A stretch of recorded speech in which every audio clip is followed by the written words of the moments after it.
వ్యక్తి. స్కూల్ పిల్లలకి ఇచ్చే నోట్స్ మీద చిన్నప్పుడు నేను కూడా స్కూల్లో చదువుకున్నా. ఎవరి అట్టలు వేసుకోవడానికి బాగుంటుంది మనకి స్కూల్ అట్టల మీద, స్కూల్ పుస్తకాల మీద ఎవరి అట్టలు ఉంటే ఇన్స్పైరింగ్ ఉంటుంది. ఒక భగత్ సింగ్ పుస్తకం ముద్రను ఉంటే బాగుంటుంది, అంబేద్కర్ గారి ఫోటో ఉంటే బాగుంటుంది, మహాత్మా గాంధీ గారి ఫోటో ఉంటే బాగుంటుంది నోట్బుక్స్ అట్టల మీద. అలాంటిది జగన్ ఫోటో ఎందుకు దరిద్రంగా ఉంటుంది కదా. చిన్నపిల్లలకి ఏం చెప్తున్నావా జగన్ నువ్వు? కాదు, మీరు నవ్వుతున్నారు కదా. మీరు చెప్పండి, ఈ ముఖ్యమంత్రి 5 సంవత్సరాల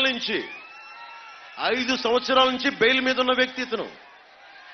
32 కేసుల పైన 39 కేసులు ఉన్న వ్యక్తి 5 సంవత్సరాలు బెయిల్ మీద తిరుగుతా ఉన్నాడు. ఇక్కడున్న మీరు ఒక్కళ్ళకి పాస్పోర్ట్ కావాలి అంటే, ఏదైనా ఉద్యోగం కావాలంటే పోలీస్ వెరిఫికేషన్ కావాలి. పోలీసులను నియంత్రణ చేసే వ్యక్తి 5 సంవత్సరాలు బెయిల్ మీద ఉన్నాడు.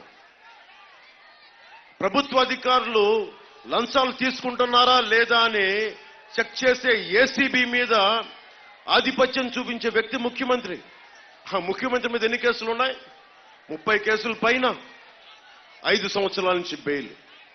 ఏం సూచిస్తుంది ఇది? మనకు ముఖ్యమంత్రి మనోడా, మన వర్గపోడా, మనోడని కాదు, ముఖ్యమంత్రి స్థానంలో ఉండేవాడు సరైనోడా కాదా అనేది మనం అందరం ఆలోచించాలి. మీ భవిష్యత్తు ఇది.